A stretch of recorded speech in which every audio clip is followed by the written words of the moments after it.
जगामध्ये भारी आपली पंढरीची वारी असं म्हटलं जातं की जगालाही हेवा वाटावा अशी ही पंढरपूरची वारी.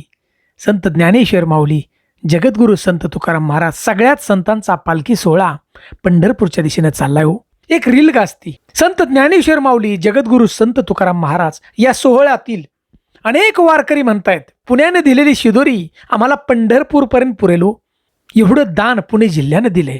घराघरातून फुल ना फुलाची पाकळी पंढरीच्या पांडुरंगाच्या भक्तापर्यंत पोचावी अशी मदत पुणे जिल्ह्याने केली. तर मित्रांनो, आज आपण पाहणार आहोत की जगद्गुरू संत तुकाराम महाराजांचा पालखी सोहळा सोलापूर हायवेने येवत या ठिकाणी मुक्कामी आहे आणि त्या ठिकाणी नक्की घडलंय काय. तर मित्रांनो, जगद्गुरू संत तुकाराम महाराजांचा पालखी सोहळा आणि लाखो वारकरी येवत मध्ये मुक्कामाला आहेत.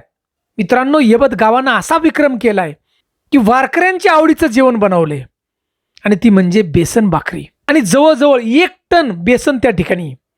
आणि हा पालखी सोहळा भैरवनाथ मंदिरात येऊ. विचार करा, 1 टन बेसन, त्याला भाकरी किती लागतील. या गावानं विचार केला आणि प्रत्येक घराघरातून 10-20 भाकरी, घराघरातून अशा लाखो भाकरी काळ भैरवनाथ मंदिराच्या परिसरात आणल्या. आणि तिथल्या ग्रामपंचायतीचं फार मोठं योगदान, त्या गावातील तरुण मुलांचं फार मोठं योगदान की लाखो वारकऱ्यांना बेसन भाकरीचं जेवण आवडीचं या येवत गावानं दिलं आणि जगाच्या पुढे एक आदर्श ठेवला. एवढी वारकऱ्यांची व्यवस्था केली की या गावानं पाईपलाईनच केली रस्त्याच्या कडेनं की प्रत्येक वारकऱ्याला, प्रत्येक पांडुरंगाच्या भक्ताला आंघोळ मिळावी म्हणून.